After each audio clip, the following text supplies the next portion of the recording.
Kuna breaking news hapa ya habari njema na za kutia matumaini kuhusu kesi dhidi ya Samia Suluhu Hassan iliyofunguliwa katika mahakama ya kimataifa ya uhalifu ICC Novemba mwaka jana. Kwa hiyo kuna habari njema imepatikana jana ambayo kwa hakika inatia matumaini. Kwa hiyo makala hii inaelezea kuhusu hiyo habari njema iliyopatikana hapo jana, lakini pia inagusia kwa kifupi kuhusu hiyo kesi iliyowasilishwa huko ICC na maendeleo yake yamefikia hatua gani.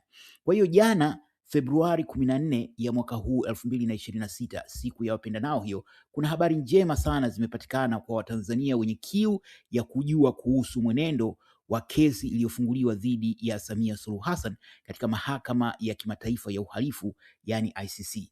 Sasa jana kwenye akaunti ya kwenye mtandao wa kijamii wa X, zamani Twitter, ambapo akaunti ya ICC, hii mahakama ya kimataifa ya uhalifu, iliweka picha, na hii picha ilikuwa ikimuonyesha naibu mwendesha mashtaka wa ICC Bwana Mame Mandiae Niang akiwa katika maongezi ya ana kwa ana na waziri wa mambo ya nje na ushirikiano wa Afrika Mashariki wa Tanzania Mahmoud Thabit Kombo. Tukio hili limetokea katika huko nchini Ethiopia ambako kunafanyika mkutano wa 39 wa wakuu wa nchi za Umoja wa Afrika, na Samia yupo huko anahudhuria huo mkutano.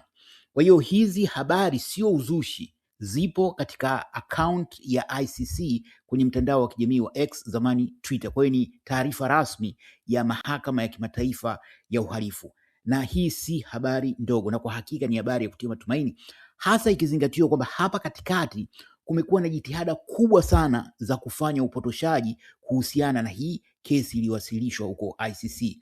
Mtu mmoja ambaye mimi namfahamu kama amekuwa akifanya jitihada kubwa za kutafuta haki za Watanzania aliwahi kunukuliwa akiwapotosha watu kwamba hakuna rais aliyopo madarakani ambaye amewahi kuchukuliwa hatua na ICC. Taarifa hizo ni za uongo, kwa sababu kiongozi wa zamani wa Libya Muammar Gaddafi alikuwa ni miongoni mwa watu waliofunguliwa mashtaka huko ICC wakati akiwa madarakani. Kwa hiyo kuna jitihada kubwa za kupotosha ukweli, lakini pia ni muhimu, na Jasusi TV inatilia mkazo sana kuhusu hili, ndio maana kuna jitihada kubwa za kuhakikisha kuwa kila taarifa inayopatikana inawekwa hapa. Kuna jitihada kubwa sana zinazofanywa na serikali ya Samia Suluhu Hassan pamoja na machawa huko CCM kutengeneza maelezo mbadala dhidi ya hali halisi jinsi ilivyo. Kwa hiyo taarifa zikipatikana njema, wao wana create aidha matukio ya kuwatoa watu relini, na wanajua kwamba Watanzania wengi wanapenda habari za ubuyu na vitu kama hivyo. Kwa hiyo habari za muhimu kama hizi, kuna jitihada kubwa sana inayofanyika kuhakikisha kuwa haziwafikii Watanzania, kujua kwamba haki yao inatafutwa na huenda ikapatikana hivi karibuni.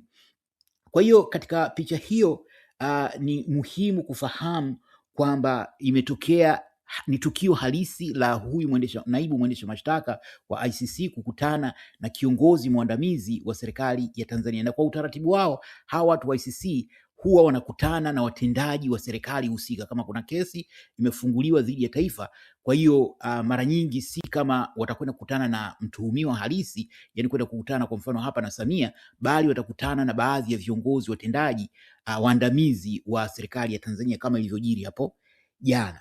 Sasa ni muhimu kuelewa kwamba hili tukio na hii picha ina uzito kiasi gani, na Jasusi TV inakueleza. Kwanza ni muhimu kumwelewa huyu naibu mwendesha mashtaka wa ICC, background yake na nafasi yake ndani ya ICC.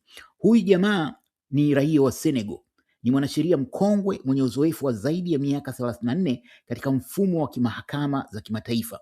Alichaguliwa kuwa naibu mwendesha mashtaka wa ICC tarehe 10 Disemba 2021.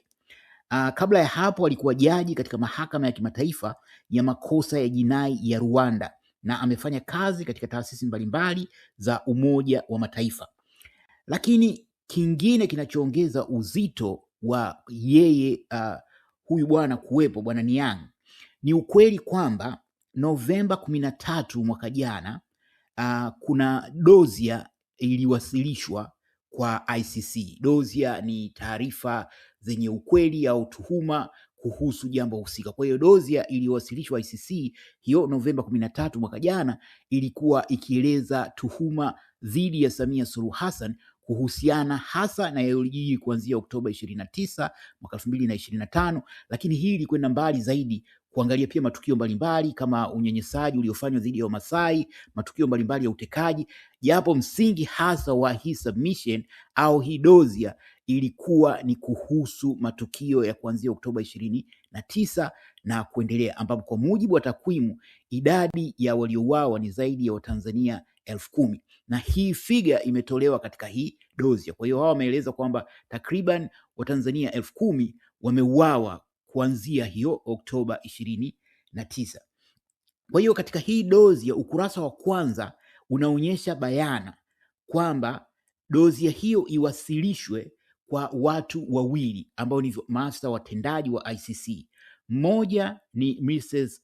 Nazhat Shamim Khan, lakini mwingine ndio huyu bwana Mame Mandiaye Niang, ambao kwa pamoja hawa ni waendeshaji wakuu wa hii ofisi ya ICC. Kwa lugha nyingine kwamba hizi tuhuma haya mashtaka dhidi ya Samia Suluhu Hassan yamewasilishwa kwa mtu sahihi, yani mtu ambaye ndio kiongozi mkuu kwa sasa wa ICC katika mchakato wa kufanya mashtaka, na huyu ndiye huyo aliyekutana na Mahmoud Kombo hapo jana. Kwa hiyo ni muhimu pia kuelewa kwamba huyu bwana Niang yeye kwa sasa ndio kiongozi katika masuala ya kesi za ICC kutokana na mwendesha mashtaka mkuu wa ICC Karim Khan kujiondoa mwaka jana. Alikabiliwa na tuhuma za masuala ya unyanyasaji wa kijinsia, kwa hiyo akaamua kujiweka kando ili kupisha mchakato wa uchunguzi dhidi yake. Kwa hiyo kwa sasa Mame Mandiaye Niang, huyu aliyokutana na Kombo hapo jana, ndiye kiongozi mkuu anaendesha ofisi ya mwendesha mashtaka wa ICC. Sasa ni muhimu pia kufahamu kuhusu idozia iliyowasilishwa Novemba 13 mwaka jana. Kwa hiyo Novemba 13 mwaka jana, muungano wa mashirika mbalimbali ya kimataifa yanayohusika na masuala ya binadamu yaliwasilisha hii dozi ya kuhusu Tanzania, lakini hasa kuhusu Samia Suluhu Hassan, kwamba yote yaliyofanyika yaliyokuwa kilalamikiwa katika dozi hii yametokana na baraka za Samia Suluhu Hassan kama amiri jeshi mkuu wa majeshi ya ulinzi na usalama nchini Tanzania.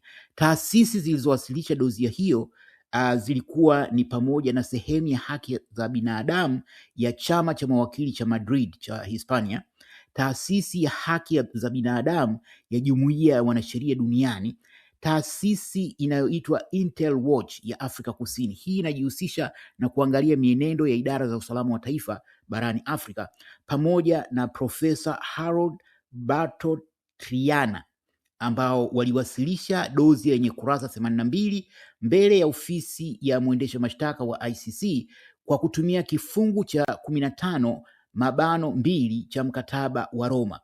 Na dozi hii ilikuwa inadai kwamba serikali ya Tanzania imefanya uhalifu dhidi ya binadamu, ikiwemo mauaji ya maelfu ya raia wasio na hatia, hasa baada ya uchaguzi mkuu wa Oktoba 2025, lakini pia watu mbalimbali kutekwa ambao ni zaidi ya watu 200 tangu mwaka 2019, lakini pia mateso dhidi ya wapinzani na watetezi wa haki za binadamu, unyanyasaji wa kijinsia dhidi ya watu mbalimbali, na pamoja na uamuzi wa serikali ya Samia Suluhu Hassan kuzima mtandao kwa siku 5 mfululizo kwa lengo mahususi la kuficha unyama uliokuwa ukiendelea kuanzia Oktoba 29 mpaka mwanzoni mwa Novemba 2025. Kwa hiyo dozi hii inamtaja wazi Samia Suluhu Hassan kama mtu anayebeba jukumu la juu kabisa chini ya kifungu cha 28 cha mkataba wa Roma, yaani uwajibikaji wa amri kuu. Kwa hiyo Samia Suluhu Hassan anafunguliwa mashtaka haya kama kiongozi mkuu wa Tanzania, lakini pia kama amiri jeshi mkuu wa majeshi ya ulinzi na usalama nchini Tanzania. Kwa hiyo hii ni habari ya kutia matumaini kutokana na ukweli kwamba katika siku za hivi karibuni, kama nilivyosema awali, kumekuwa na jitihada kubwa za upotoshaji, lakini pia baadhi ya watu ambao wako upande wa umma, watu wa upande wa wale wanaotaka haki, pengine katika kukata tamaa au pengine kuto kufahamu ukweli wa mambo yanavyoendelea, baadhi ya taarifa zinazotolewa kwa kweli zinavunja moyo.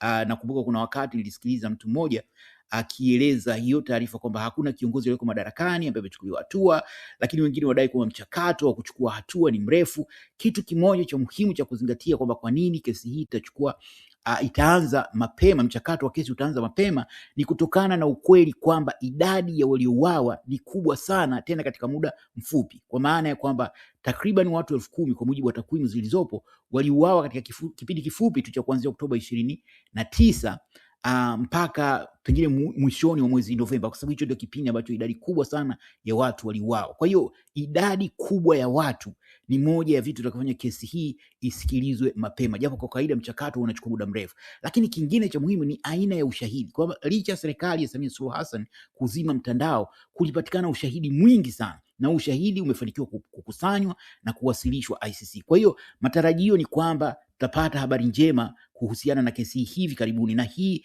mkutano wa jana unaonekana kwa rasmi, na serikali ya Tanzania na akaunti za machawa hawajaposti kuhusu hili, kwa sababu kwao hii ni habari mbaya. Una maoni gani kuhusu haya? Karibu utoe maoni yako hapo chini kwenye comment. Asanteni na kwaheri.